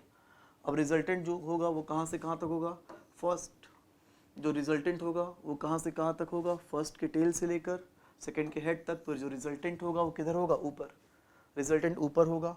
बस अब क्वेश्चन में कह रहा है कि इस रिजल्टेंट का जो मैग्नीट्यूड है वो कितना है, 8, मतलब कि ये जो लेंथ है वो कितनी है, 8, ठीक।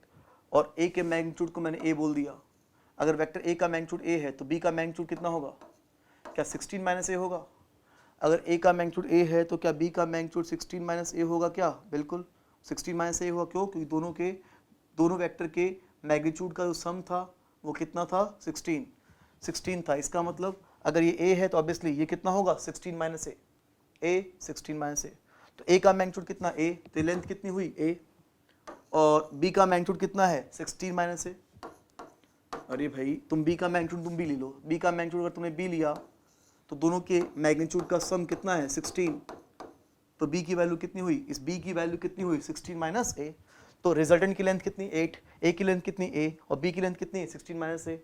अब यहाँ पे मैं लगाऊंगा पाइथागोरस थ्योरम, पाइथागोरस थ्योरम लगाते हैं। क्या होगा यहाँ से, अगर मैं पाइथागोरस थ्योरम का यूज करता हूँ तो क्या होगा, अंडर रूट या इन दोनों के स्क्वायर का सम इस हाइपोटेन्यूज के स्क्वायर के बराबर। तो क्या लिखूँ मैं, A square plus 8 square, A square plus 8 square equal to 16 minus A का whole square, A square plus 8 square equal to 16 minus A का होल स्क्वायर। 8 स्क्वायर कितना हो जाएगा 64, ये कितना हो जाएगा 256 प्लस ए स्क्वायर माइनस 32a। अब यहाँ पे ये ए स्क्वायर और ये स्क्वायर कैंसिल होगा, 32a इधर चला गया, 256 माइनस 64 कितना आ जाएगा, बोलो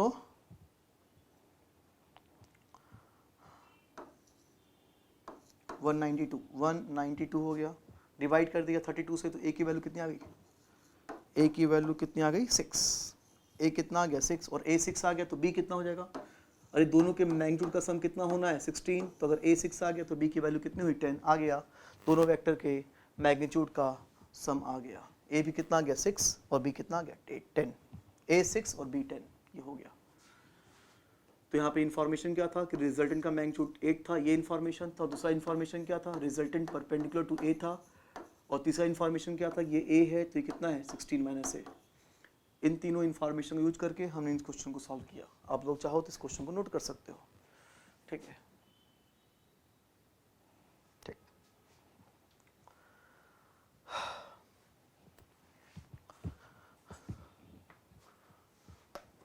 अगले क्वेश्चन की बात करते हैं हम लोग अब।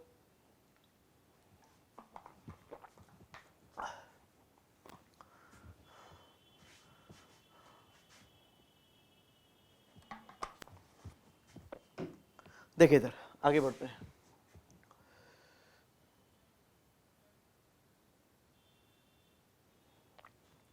यहां पे देखो,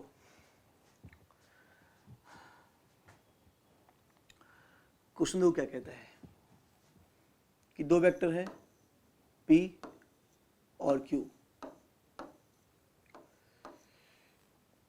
इनका रिजल्टेंट R है। इस वेक्टर P का मैग्नीट्यूड P गिवन है। इस क्वेश्चन में लिखा नहीं है ठीक से, लेकिन मैं बता रहा हूँ। इस P का मैग्नीट्यूड P गिवन है और इस Q का मैग्नीट्यूड Q गिवन है। मतलब गिवन क्या क्या है, जो गिवन है वो P का मैग्नीट्यूड P गिवन है और Q गिवन है, ठीक है। ठीक, अब क्वेश्चन में कह रहा है हाँ P का मैग्नीट्यूड P, Q का मैग्नीट्यूड Q, ये गिवन है।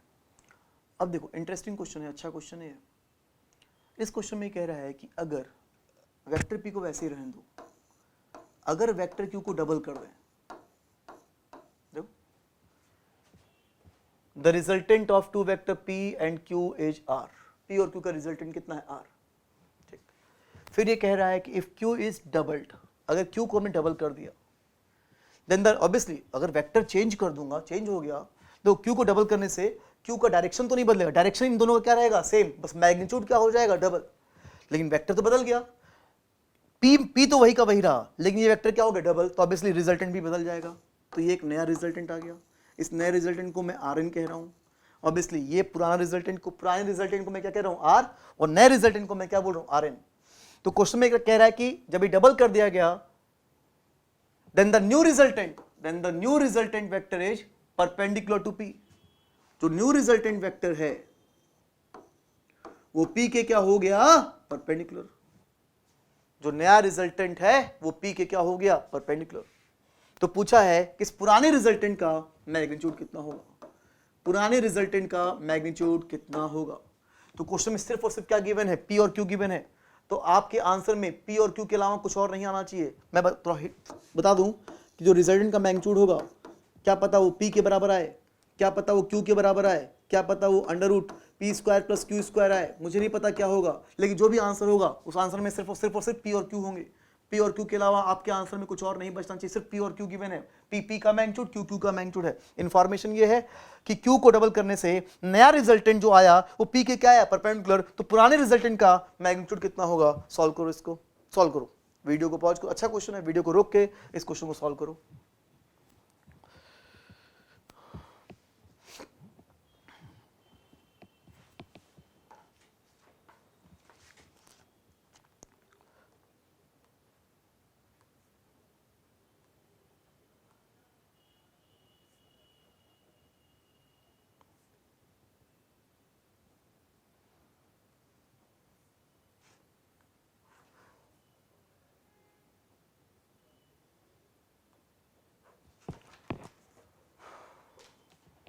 ठीक है, चलो मैं करता हूँ। ठीक है, अगर अभी आपने नहीं ट्राई कर पाए हो तो मैं फिर से बोलता हूँ, वीडियो को रोक के, वीडियो को पॉज करके इस क्वेश्चन को सॉल्व करो, ट्राई करो, अच्छा क्वेश्चन है, किसी भी तरीके से सॉल्व करो।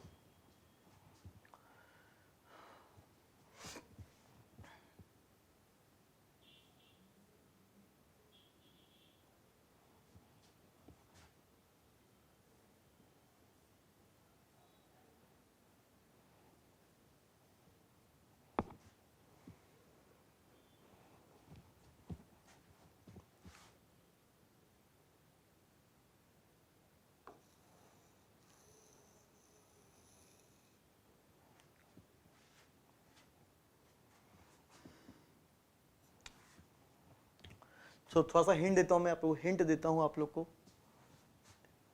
एक चीज सुन लेना, अगर ये राइट एंगल ट्रायंगल है, मैं एक ट्रायंगल की प्रॉपर्टी बताने जा रहा हूँ, ट्रायंगल की प्रॉपर्टी, मैथमेटिक्स की बात कर रहा हूँ, ट्रायंगल की मैं एक प्रॉपर्टी आप लोग को बताने जा रहा हूँ। क्या है वो प्रॉपर्टी, सुनो, ये एक राइट एंगल ट्रायंगल है, ठीक,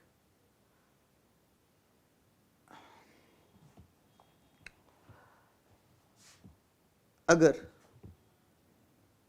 एक ऐसी लाइन ड्रॉ करूं, मैं एक ऐसी लाइन ड्रॉ करूं जो इस साइड को इक्वली डिवाइड करे, इक्वली डिवाइड करे, तो ये क्या कहलाएगा, ये लेंथ, ये जो पिंक से मैंने ड्रॉ किया, ये क्या कहलाएगी, मीडियन, मीडियन कहलाएगी। तो ये लाइन सामने वाले इस बड़े ट्रायंगल की, ये लाइन सामने वाले को इक्वली डिवाइड कर रही, तो ये क्या कहलाएगा, मीडियन।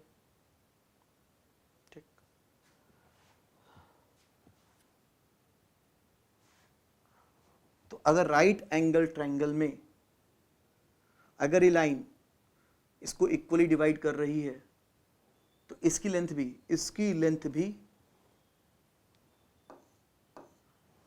लेंथ भी इन दोनों के क्या होगी, इक्वल। अगर ये 10 सेंटीमीटर है, ये 10 सेंटीमीटर है, अगर इस लाइन ने इनको इक्वली डिवाइड किया, अगर ये 10 सेंटीमीटर, ये 10 सेंटीमीटर, तो ये भी कितना होगा, 10 सेंटीमीटर, ये भी 10 सेंटीमीटर होगा।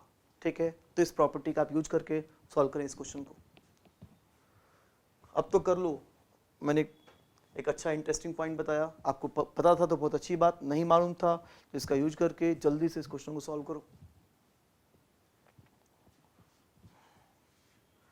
ठीक है, तो मैं मान रहा हूं कि आपने इस क्वेश्चन को ट्राई कर लिया होगा, मैं करता हूं।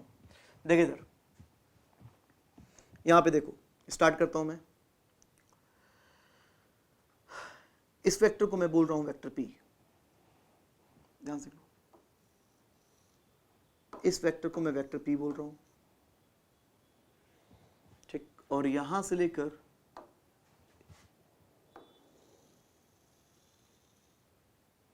फिर से, एक मिनट, हाँ, यहां से लेकर यहां तक के इसको मैं वेक्टर Q कह रहा हूं, ये मेरा वेक्टर Q है, ठीक। तो जो ये इस येलो से दिखाया है वो कौन है? P, और जो इस पिंक कलर से दिखाया है, पिंक से दिखाया है, उसको मैंने क्या बोला? Q। और इस P और Q का लेट्स से ये क्या है? Resultant R। P और Q का ये रिजल्टेंट क्या है? R, ठीक। ये P, ये Q और ये R है। ये R क्या है? यही R क्या है? पुराना रिजल्टेंट, पुराना रिजल्टेंट। अब वेक्टर Q को डबल कर दिया, तो वेक्टर Q को डबल करने से यहां से लेकर यहां तक जो होगा वो कौन सा कहलाएगा? Vector 2Q। तो जो ये येलो से दिखाया मैंने, यहां से लेकर यहां तक, ये कौन सा है? 2Q। तो P और 2Q का जो नया रिजल्टेंट आया, P और 2Q का जो ये नया रिजल्टेंट आया, जिसको मैं मान लो इस व्हाइट से दिखा रहा हूं, व्हाइट कलर से दिखा रहा,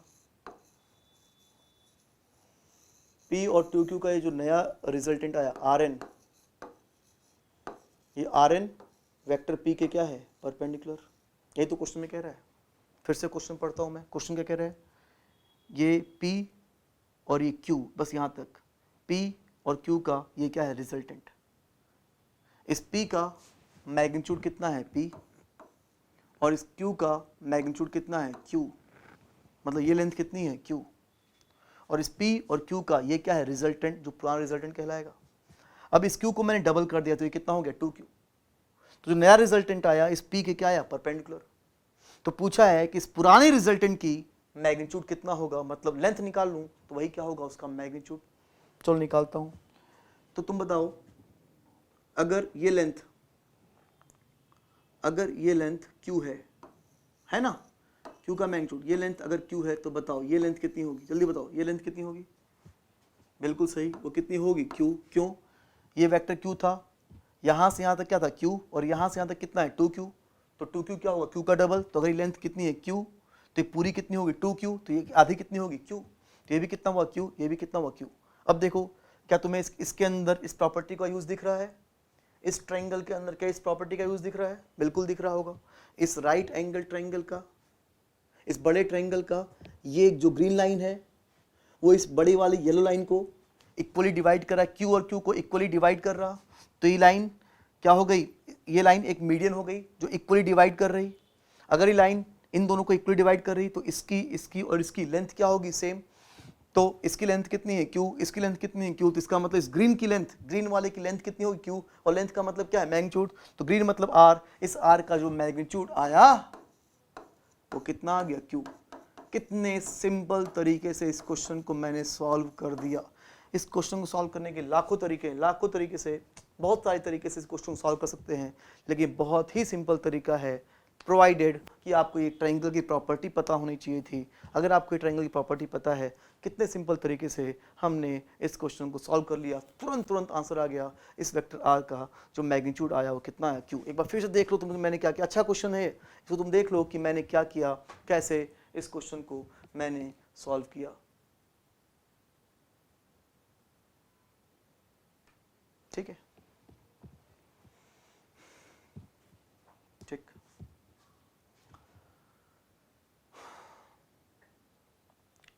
तुम कहोगी सर अगर मुझे प्रॉपर्टी नहीं पता है तो मैं क्या करूं? तुम कहोगे अगर मुझे ये प्रॉपर्टी स्ट्राइक नहीं की मुझे प्रॉपर्टी स्ट्राइक, तो मैं क्या करूं? कोई बात नहीं, अगर तुम्हें प्रॉपर्टी स्ट्राइक नहीं की तो थोड़ा सा टाइम और लगेगा, लेकिन तुम क्वेश्चन को सॉल्व कर ही सकते हो। ठीक है, चलो मैं करता हूँ इस क्वेश्चन को सॉल्व। अगर उस प्रॉपर्टी का नहीं पता है तो देखो इसको।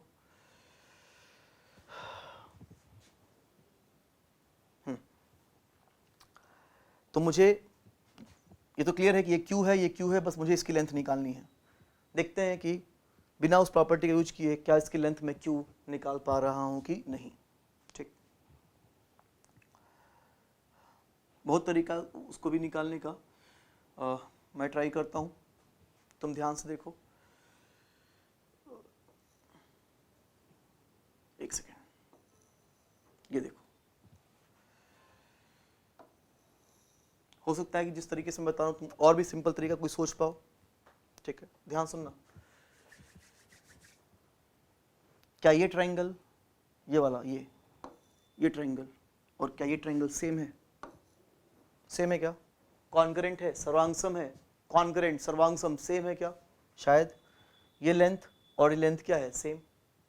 ये 90, ये भी कितना है? 90, देख रहा है? ये 90, ये भी कितना है? 90। और ये एंगल और ये एंगल भी क्या है? सेम, क्योंकि अरे ये लाइन और ये लाइन क्या है? पैरेलल।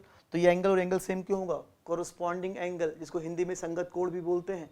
तो ये एंगल और ये एंगल सेम है, तो दो, ये एंगल सेम, ये एंगल सेम, तो मजबूरी है थर्ड एंगल भी क्या होगा? सेम। और एक साइड की लेंथ क्या है? सेम, तो ट्रायंगल क्या होगा? सेम। हाँ, कन्फर्म है? बिल्कुल बिल्कुल, ये ट्रायंगल क्या होगा? सेम। तो अगर ये ट्रायंगल सेम है, ठीक, तो यहां पर देखो, इसका मतलब कि ये लेंथ, अगर मैं यहां पे देखो, अगर मैं इस एंगल को अल्फा कह दूं, कुछ भी बोल दूं, अगर इस एंगल को मैं अल्फा कह दूं, तो ये लेंथ अगर क्यू है तो ये लेंथ कितनी आएगी? क्यू कॉस अल्फा आएगा ना। अरे ये क्यू है, ये अल्फा है, तो ये कितना आएगा? क्यू कॉस अल्फा आएगा ना, ये क्यू कॉस अल्फा आएगा। तो ये लेंथ भी कितनी आएगी? ये लेंथ कितनी आएगी? Q cos alpha. और ये लेंथ कितनी आएगी? Q sine alpha. क्लियर हो गया ना? ये length Q sine alpha obviously. और वैसे भी हाँ, तो ये कितना हो गया? Q cos alpha. बहुत ईजी है, ये अल्फा, ये क्यू कॉस अल्फा, फिर से ये Q alpha, Q cos alpha, ये क्यू, तो ऑब्वियसली ये कितना होगा? अल्फा, तो ये कितना होगा? Q sine alpha, Q sine alpha. एक मिनट, मैं कोशिश कर रहा हूँ एक्चुअली कि तुमको एकदम सिंपल तरीके से समझा सकूं। एक तरीका तो मैंने बता ही दिया, क्यू साइन अल्फा आ गया, दिख रहा होगा आप लोग का आंसर आ गया, मुझे दिख रहा है, मुझे दिख रहा है। कैसे? फिर से बताता हूँ। ये अल्फा, तो ये एंगल भी कितना होगा? अल्फा, कोरस्पॉन्डिंग एंगल, संगत कोण। अगर ये क्यू है, ये अल्फा है, तो ये कितना होगा? Q cos alpha. अगर ये क्यू है, ये अल्फा है, तो ये कितना होगा? Q sine alpha. ये क्यू साइन अल्फा है और ये क्यू कॉस अल्फा, तो ये भी कितना होगा? Q cos alpha. अरे दिख रहा है ना, इक्वल है क्यू कॉस अल्फा। अब तुम इस राइट एंगल ट्रायंगल में देखो, ये कितना है? क्यू कॉस अल्फा, ये कितना है? Q sine alpha. तो पाइथागोरस थ्योरम से इसकी लेंथ क्या होगी? अंडर रूट इसका स्क्वायर प्लस किसका स्क्वायर, और cos square alpha plus sine square alpha कितना होगा? 1। तो इसकी लेंथ कितनी हो गई? क्यू। आ गया ना? अरे Q sine alpha, Q cos alpha, तो इसकी लेंथ कितनी आ गई? क्यू। इस तरह से इस पुराने रिजल्टेंट का मैग्नीट्यूड कितना आ गया? क्यू। तो इस ऐसे भी हम लोग सॉल्व कर सकते थे अगर ट्रायंगल की प्रॉपर्टी नहीं मालूम थी तो। ठीक है, आगे बढ़ते हैं हम लोग। देखो, अगर ये मान लो कि पॉइंट ए है और ये पॉइंट बी है, ये ए है और ये बी है, अगर मैंने कह दिया वेक्टर ए बी, अगर मैंने वेक्टर ए बी कह दिया, तो वेक्टर ए बी का मतलब होता है पॉइंट ए दिख रहा, पॉइंट बी दिख रहा आप लोग को, और अगर मैंने वेक्टर ए बी बोल दिया, तो वेक्टर ए बी का मतलब होता है एक ऐसा वेक्टर जो ए से स्टार्ट होकर बी पे खत्म होगा, ए से स्टार्ट होकर बी पे खत्म होगा। तो ये कौन सा वेक्टर कहलाएगा? Vector A B. तो बताओ, अगर मैं वेक्टर बी ए बोलूँ, वेक्टर ए बी ए से बी हुआ, वेक्टर बी ए कहाँ से कहाँ होगा? वेक्टर ए बी ए से बी है, तो वेक्टर बी ए कहाँ से कहाँ होगा? बिल्कुल, कहाँ से कहाँ? बी से। क्या वेक्टर ए बी और वेक्टर बी ए सेम होगा? नहीं। वेक्टर ए बी राइट है तो वेक्टर बी ए किधर होगा? लेफ्ट। हाँ, दोनों का मैग्नीट्यूड क्या होगा? सेम, लेकिन डायरेक्शन क्या होगा? अपोजिट। तो वेक्टर ए बी को मैं क्या लिख सकता हूँ? Minus B. याद करो, अगर ऐसा आता है, पढ़ चुके हम लोग, पहली क्लास में पढ़ा था, अगर ऐसा है तो इन दोनों का मैग्नीट्यूड क्या होगा? सेम, और डायरेक्शन क्या होगा? अपोजिट। तो वेक्टर ए बी राइट है तो वेक्टर बी ए जो होगा वो किधर होगा? लेफ्ट। बिल्कुल। हाँ, तो क्वेश्चन यहाँ पे देखो, आपको दिख रहा होगा कि यहाँ पर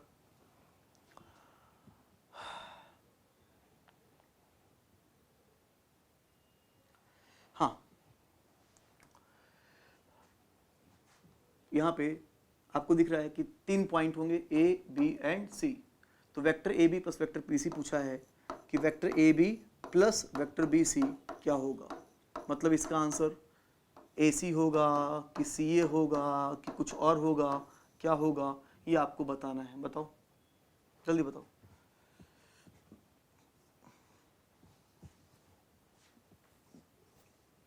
बोलो बोलो, बिल्कुल सही।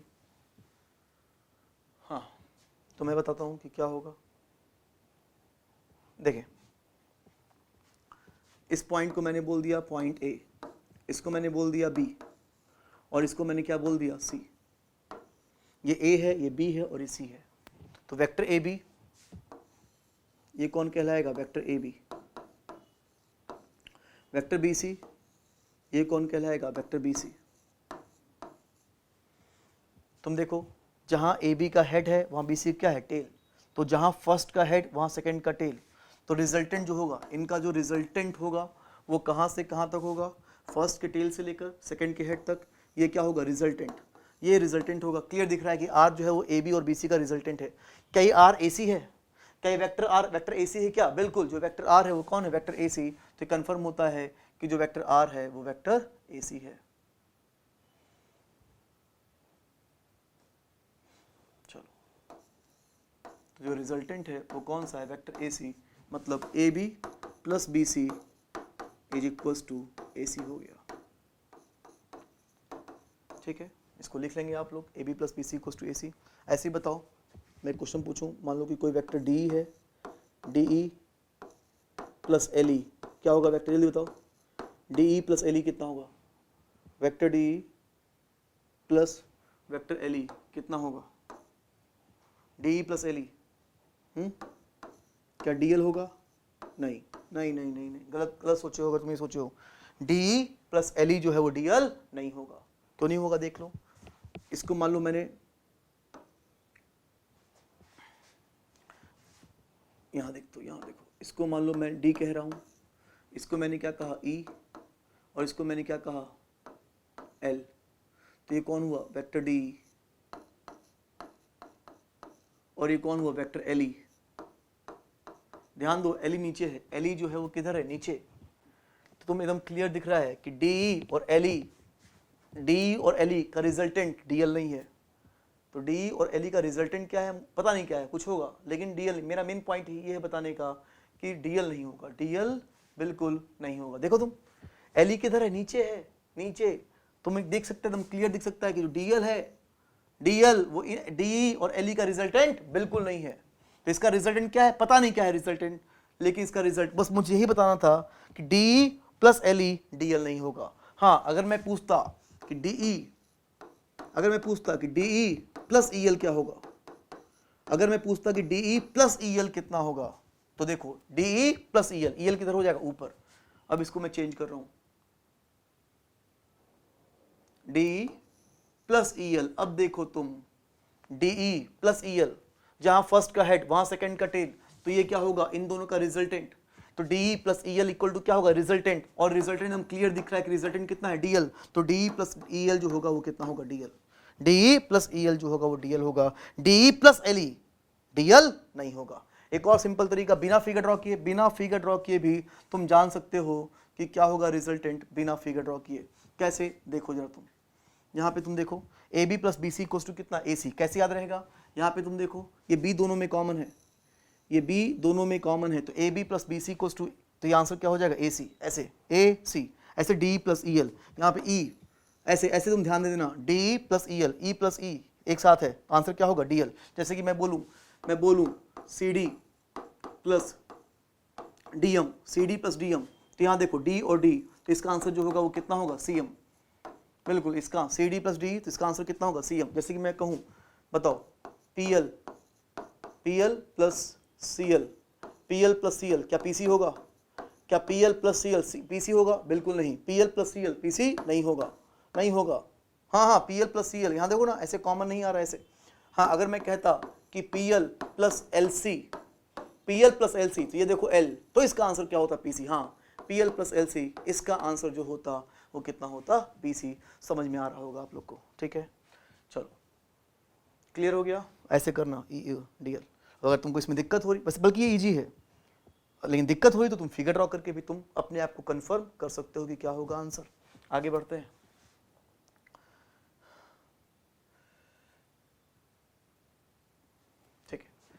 यहाँ पे तुम देखो कि यहाँ पर एक रेगुलर हेक्सागन है, एक मिनट,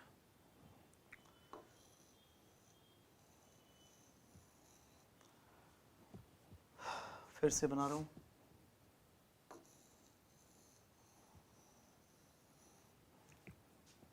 टेढ़ा ही बन रहा है, चलो टेढ़ा ही रहने दो, कोई दिक्कत नहीं, इसे सॉल्व हो जाएगा। हाँ दिख तो रहा है रेगुलर हेक्सागन, ये एक रेगुलर हेक्सागन है, इसको मैंने पॉइंट ए कहा, इसको मैंने बी कहा, इसको मैंने सी कहा, इसको मैंने डी कहा, इसको ई कहा, इसको एफ कहा, और इस सेंटर वाला पॉइंट कौन सा है, ओ, ओ है, ठीक है। बोल रहा है कि वेक्टर ए बी, तो ये कौन हुआ, वेक्टर ए बी। फिर बोल रहा है वेक्टर ए सी, ये कौन सा हुआ, वेक्टर ए सी। फिर बोल रहा है वेक्टर ए डी, ये कौन हुआ, वेक्टर ए डी। फिर बोल रहा है वेक्टर ए ई, ये कौन हुआ, वेक्टर ए ई। फिर बोल रहा है वेक्टर ए एफ, ये कौन हुआ, vector A F. A B, A C, A D, A E, A F. पूछा A B plus A C plus A D plus A E plus A F का answer ये होगा कि ये होगा कि ये होगा कि ये होगा। ये पूछा है कि A B plus A C plus A D plus A E plus A F क्या होगा। अच्छा, चूंकि ये रेगुलर हेक्सागन है तो सबकी लेंथ क्या होगी, सेम। ये लेंथ, ये लेंथ, ये लेंथ, ये लेंथ सब सेम होगी। जल्दी बताओ, क्या ए बी, क्या vector A B is equals to क्या वेक्टर बी सी होगा, जैसे या नो? बताओ, A B is equals to क्या बी सी होगा? ये कौन है, वेक्टर ए बी, ये कौन है, वेक्टर बी सी। क्या A B equal to B C होगा?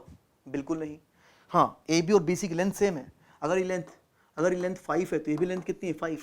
तो ए बी और बी सी की लेंथ सेम है। लेंथ सेम होने से सिर्फ मैग्नीट्यूड सेम होगा। एकदम क्लियर दिख रहा है कि ए बी और बी सी का डायरेक्शन सेम नहीं, और डायरेक्शन सेम नहीं तो वेक्टर ए बी और वेक्टर बी सी इक्वल नहीं होगा। वेक्टर ए बी और वेक्टर बी सी बिल्कुल इक्वल नहीं होगा, ठीक है। तो याद रखना, हाँ, ए बी और बी सी का क्या मैग्नीट्यूड सेम होगा? बताओ कौन सा स्टेटमेंट सही है, ऊपर वाला कि नीचे वाला कि दोनों? नहीं, सिर्फ ये स्टेटमेंट सही है, सिर्फ ये स्टेटमेंट जो है ये सही है। क्या लिखने तो दो, क्या लिखा था मैंने, A B plus B C. एक सेकेंड, हाँ, A B plus B C, ये स्टेटमेंट गलत है और ये स्टेटमेंट सही, क्योंकि सिर्फ मैग्नीट्यूड सेम है, डायरेक्शन अलग है, इसलिए A B equal to B C नहीं कह सकते, ठीक है। हाँ, तो आपको ये प्रूव करना है कि इसका आंसर क्या होगा। अच्छा, सारे आंसर में क्या रहा है, एओ एओ एओ, मतलब कि हमें आंसर को कन्वर्ट करना है एओ में कन्वर्ट करना है, ठीक है। वैसे मैं बता दूं कि आंसर 0 नहीं आएगा, 0 नहीं आएगा, इन तीनों में से ही कोई आंसर आएगा, मतलब आंसर में एओ आएगा, मतलब हमको एओ में कन्वर्ट करना है, ठीक है। देखो हेक्सागन में ना, अगर इसकी लेंथ 5 है, इसकी 5, इसकी भी 5, इसकी 5, इसकी 5, इसकी 5 और सेंटर से मिला दोगे तो ये लेंथ भी कितनी होगी, 5। ये लेंथ भी कितनी होगी, 5 5 5 5, ठीक है। चलो ये बताओ, तो ए से डी की लेंथ कितनी हुई, ये ए है और डी, ए डी की लेंथ कितनी हुई, 10।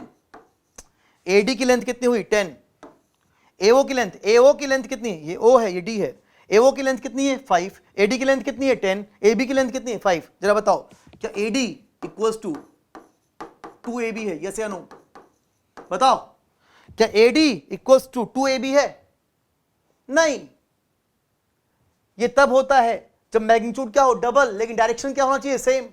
ऐसा तभी होता है जब मैग्नीट्यूड डबल हो, डायरेक्शन क्या हो, सेम। हाँ, एडी का मैग्नीट्यूड एबी का डबल तो है, लेकिन डायरेक्शन सेम नहीं। एबी इधर है, एडी इधर है, डायरेक्शन सेम नहीं, तो एडी इक्वल टू 2ab नहीं कर पाएंगे।